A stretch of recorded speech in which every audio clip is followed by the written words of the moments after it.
I know, they pulled the house. Either 20 minutes. That's what I mean. Welcome to UCLA Extension Department of Business, Management, and Legal Programs video lecture series on entrepreneurship, new venture formation, and strategic business plan development. The video you're about to watch gives instructions on how to start and finish the strategic planning process. I'm Harry Redinger, your instructor. There is a total of over 40 videos in our lecture series that integrates with our UCLA Extension online course management program, Canvas. Each video strives to be brief, but there will be a bit of overlap between the videos to tie our curriculum together. Okay, let's get started. Okay, we want to, before we dive into the subject matter of the strategic planning process, the previous video was on the case study process. And as I mentioned throughout that video, the case study process and the strategic planning process are literally one in the same, except that the case study process is more focused on your life. Where are you going? And everything's about alignment. So we want to make sure that the alignment of you and your life also aligns with the business.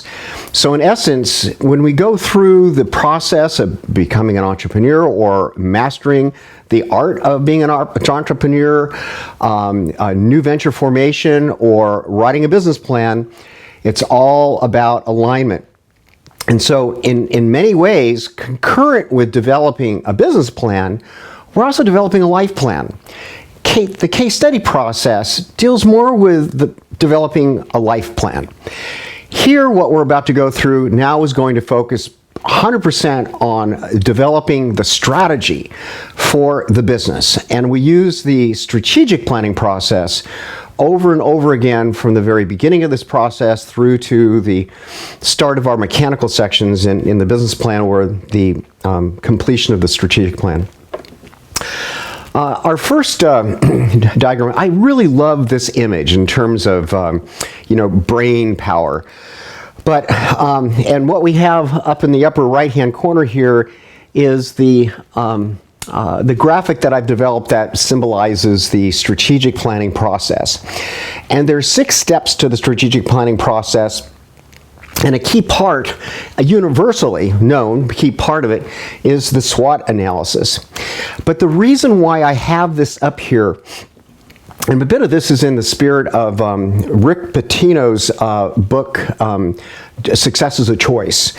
But in business, sometimes we have to have a correlation between sports, athletic training, and what goes on in business. And the mastery and use and application of the strategic planning process is something that we want to do, practice over and over and over and over and over and over again as a tacticianer. It's truly an integral part of mastering the whole mindset of being an entrepreneur, because it requires us to look north, east, south, and west for solutions that align with identified problem statement, as well as it forces us to think objectively. And so these are really key aspects of being successful in management and as an entrepreneur.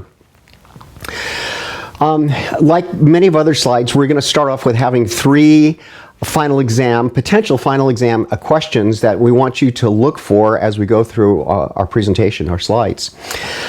Why do we go through the strategic planning process? There are many, and we'll get to that, but that's just a good question, and don't be surprised if that pops up on the final exam for you to use any of many potential answers for that.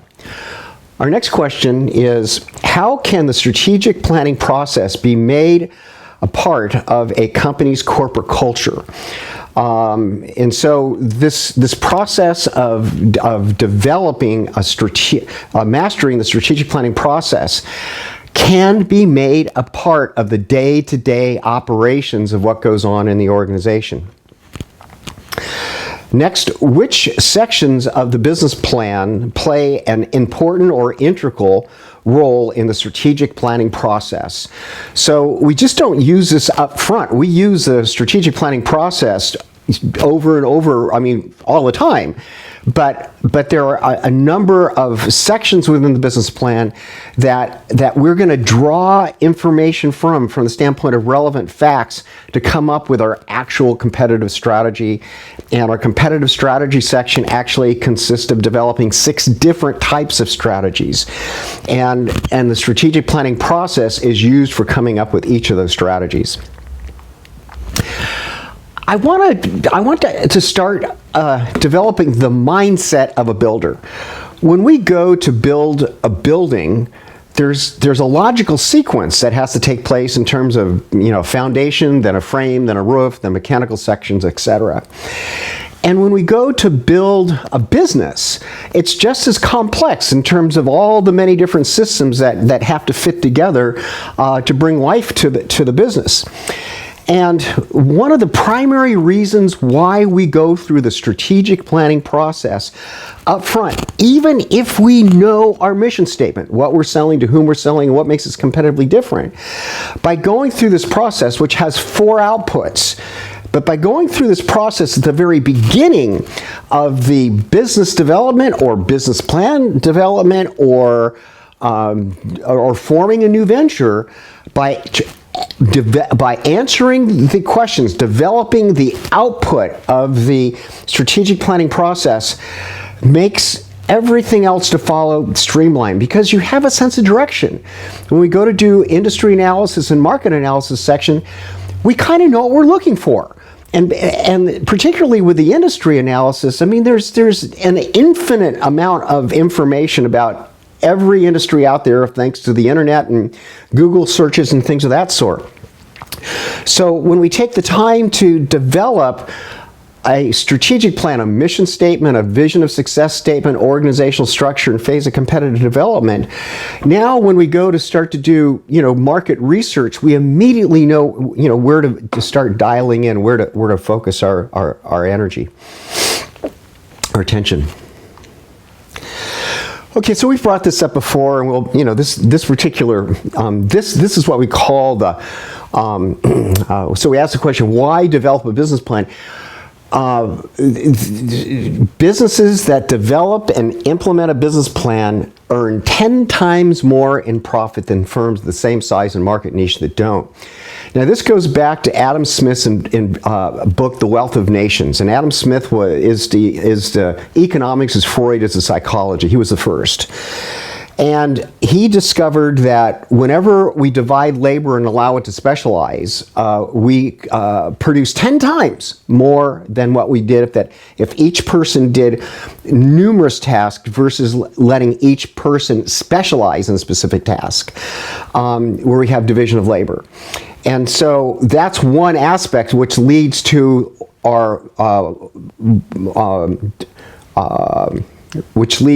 the reason why we develop organizational structure.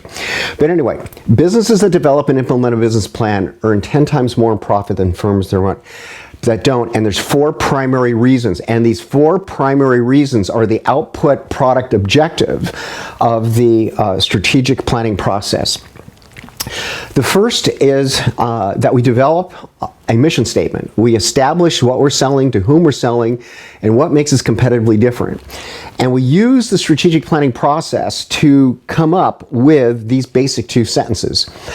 I think the video to follow is on how to develop a mission statement, by the way. Next is to establish our vision of success statement. If we don't know where we're going, we won't know when we get there. So we have to establish market share, number of employees, profit centers, the revenue, annual income, revenue, etc. But we have to be able to look at it from the standpoint of, from a numeric, from a size standpoint, because for some person, a 5-person firm is successful, but to another person, their goal is 500 people. So from an investor standpoint, or someone reading your business plan, or wanting to learn what you're trying to do as an entrepreneur, we have to share with them what our vision of success, how big do we want this business model to get? Next is our organizational structure. And the law of organizational structure states division of labor leads to specialization, leads to increased output. In essence, we're establishing the functional divisions of labor to bring life to this organization. So we also want to know, just like the mission statement, whether it's a one-person firm or a 500-person firm, the mission statement shouldn't change. By the same token, whether you're a one-person firm or a 500-person firm, the organizational structure shouldn't change. It should stay the same. And then next are our phases of competitive development. So, Rome wasn't built in a day, and you can't eat an elephant with one bite. So we have to have a logical mindset. What are we going to do first, second, third to execute the mission statement to build the infrastructure of the business to thus then achieve the vision of success statement? What is our plan of attack process? Now, reality is when we go to execute the business plan and start the process of building the business and taking it to market, things change. They rarely stay exactly as we develop here. But again, by establishing a phase of competitive development and rehearsing over and over and over and over again, now when some kind of change happens, we can adjust on the fly. An important concept to remember as we go through this, that the mission statement is the foundation for the vision of success statement, which is the foundation for the organizational structure or the business model, if you will, which is the foundation for our phase of competitive development. So by keeping this in the back of our mind, one leads to the other, and they all are integrated with each other. So now we're looking actually at the strategic planning process, which was very similar to what we shared with you in the case study process. But the first thing we're looking at here is the biography, but it's interchangeable. We could also say the biography, and then next, the story of your life, or in this case, may we add, the story of the focal manager's life, okay? The story of the focal manager's life. Next, the actual company history. Now, bear in mind, when businesses are just starting, there might not be any company history other than a bunch of buddies getting together to talk about, let's make this thing happen, and if that's the case, that's the case. But then in many other cases, the company history, could be 10, 20, 30, whatever years. But the company history, just like the biography of the focal manager, will go into the mix in terms of the strategic planning process. And the next, and we're really advocates of developing advisory board input, and having an advisory board be a part of this process. So they might outline conditions and desires and return on investment types of goals to be set in the strategic planning process. The output, again, when I say again, we just went over all this in the case study process, but is establish the mission statement for the business. What are we selling? To whom we're selling? What makes us competitively different? Our vision of success. If you don't know where you're going, you won't know where you get there. So we have to put some, growth goals out there. Our organizational structure. To understand the functional divisions of labor to bring life to the business, and then our phase of competitive development. What is our logical plan of attack? What are we going to do first, second, third to execute the mission statement to build the infrastructure to achieve the vision of success statement? And again, we're going to say this just to keep it up front. Businesses that develop and implement a business plan earn 10 times more in profit of firms that of the same size for those output reasons. Okay, now let's drill down and take a close look at the actual strategic planning process. It's like it's an app or a formula or a computer. It's a 6-step process, and the first step is to identify the problem statement. Turn the company around, get the company into business, relocation of the business, expanding the business, making the business more profitable, bringing new profit centers to the business. What is the objective? But we could also use it for developing an accounting and bookkeeping program. We could use it for developing and establishing a corporate culture and then go through this process. So the process can be like a floodlight that can deal with broad mission statement, or it can be very specific to develop a corporate culture or a bookkeeping routine. So we can use this mindset, this sequence of questions and tasks for just about anything, personal as well as business. But in this case, we're focusing on the organization. Next is, what are the relevant facts associated with it? And then in the previous slides back, we said that's the biography, the company history, the advisory board. It's all the relevant information that we can bring into, and in this case, it might be financial statements, but any factual information that's relevant to the problem we're trying to solve wants to be brought out and put on the table, so we're looking at it. Next is the brainstorming process to come up with as many possible solutions as we can.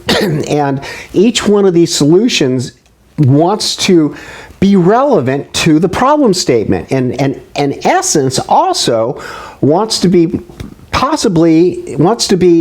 executable based on the history, the relevant facts associated with the organization.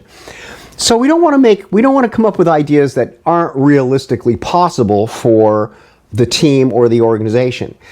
However, know that we want to brainstorm every possible imaginable idea, and as I jokingly say, from sex, drugs, and rock and roll extreme to right-wing politics and religion and the other extreme, everything in the middle, northeast, south, and west. We want to deflate our brain of any and all ideas to solve this problem, given our relevant facts. Next, we want to start the process of consolidating all this brainstorming down to 3 or 4 most likely solutions. Given all the crazy to very conservative, very liberal type ideas, we want to boil it down to the 3 or 4 most likely. So any one of these will work, when one will probably work better.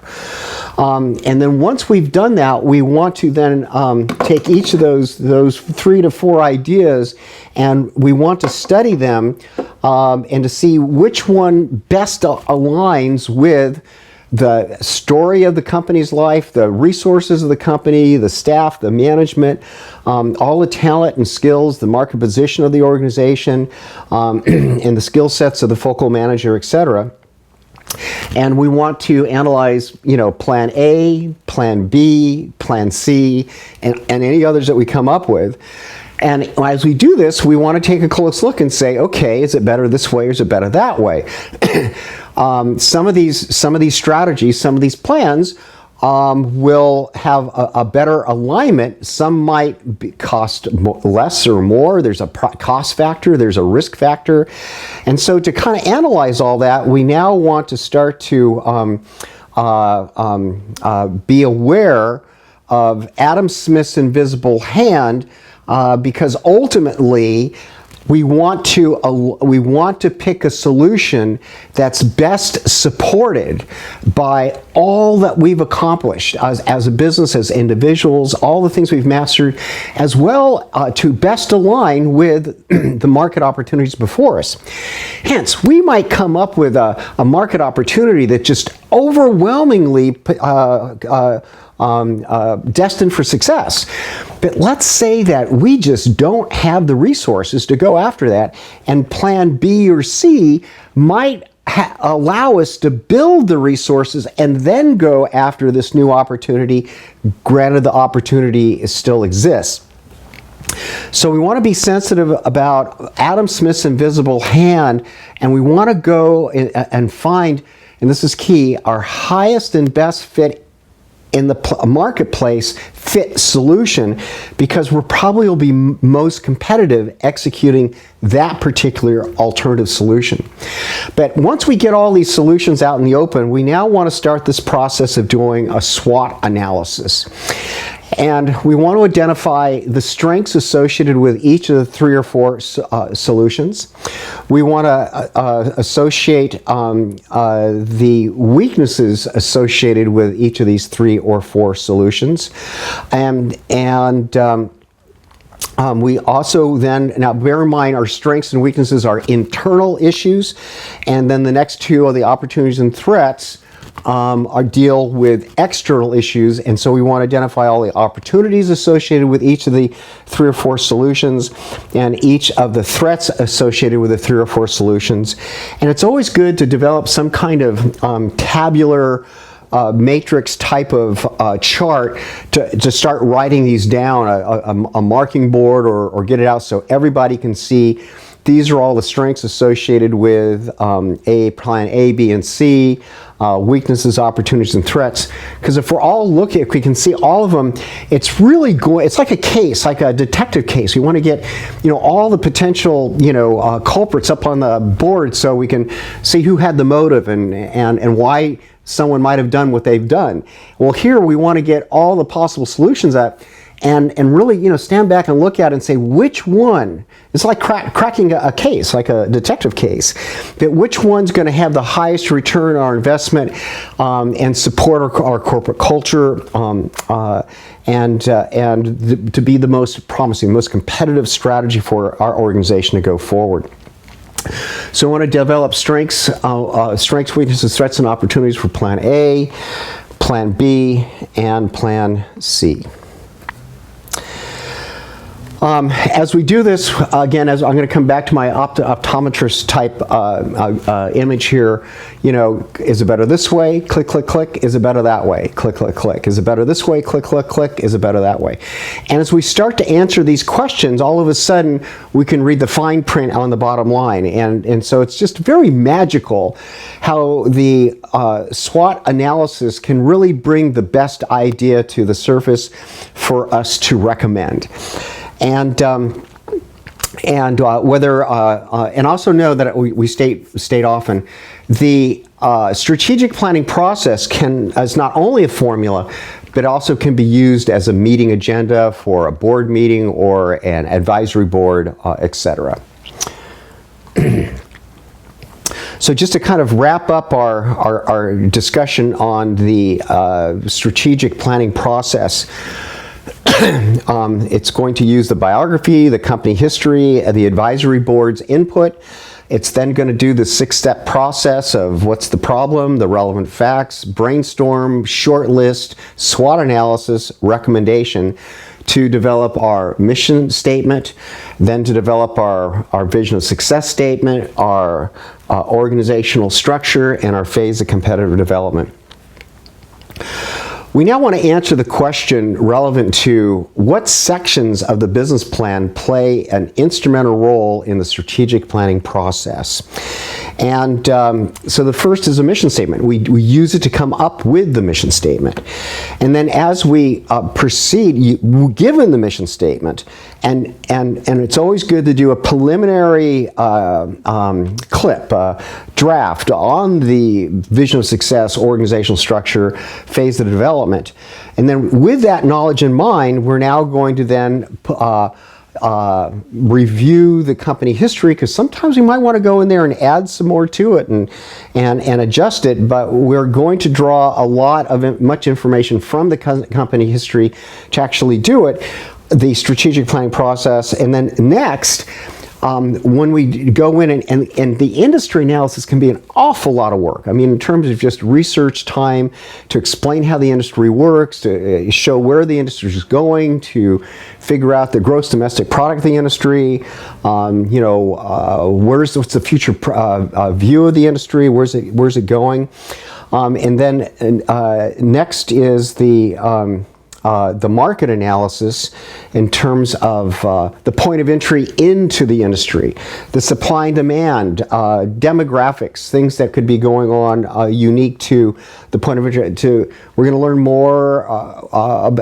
once we learn more about the competitors and the psychographic norms of the customer we're selling to, the demographics of the marketplace of our point of entry.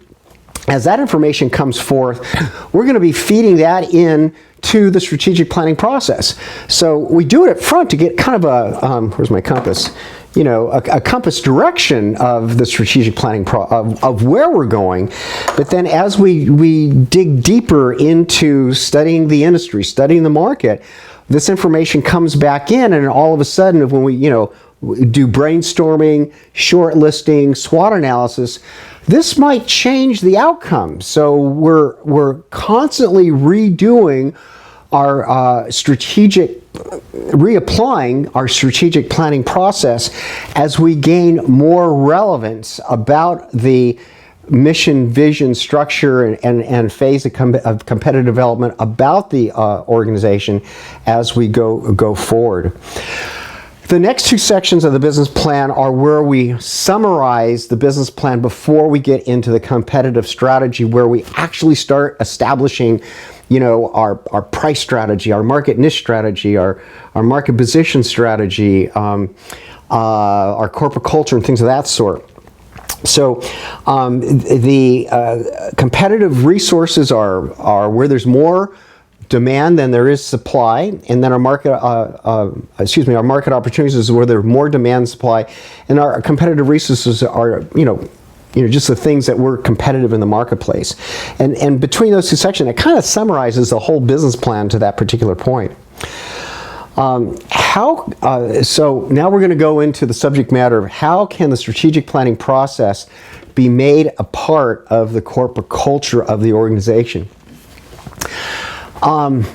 This is one of my favorite subject matters, and it's called emotional intelligence.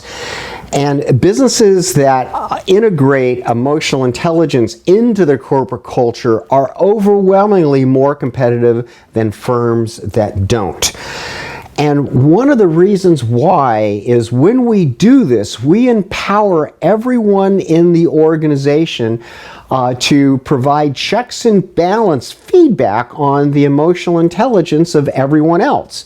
In other words, if someone says something really stupid that's emotionally intelligent speaking stupid, they have the right in a confidential way to call it to that person's attention, saying, I think you stepped out of bounds. And so there are 5 realms and 15 scales to emotional intelligence. And the 4th realm is the decision-making realm. And there are 3 scales associated with the decision-making realm. And that's the reality testing, problem solving, and impulse control. And so we want to draw attention now to the problem solving aspect of emotional intelligence. The strategic planning process is problem solving. It's a formula. The better we can do that and apply it on emotional issues, non-emotional issues, the higher our overall emotional intelligence will be as an individual and as an organization. The higher our emotional intelligence, the more likely we are to achieve our objectives and become successful. Also, the more likely we are to be happy. So there's a direct correlation between our emotional intelligence level score and our ability to be happy, to be satisfied in who we are and what we're doing. By mastering a high level of emotional intelligence, because it's established by the norms of the community, the norms of the market. So the norms to measure emotional intelligence in one particular market area could be totally different from another market area, state or region or country. It's unique to the environment that you're in. And so the better that we can master being in the mainstream of our current market from the standpoint of these 5 realms of self-perception, self-projection, interpersonal relationships, problem solving, and stress management, the more likely we are to be successful.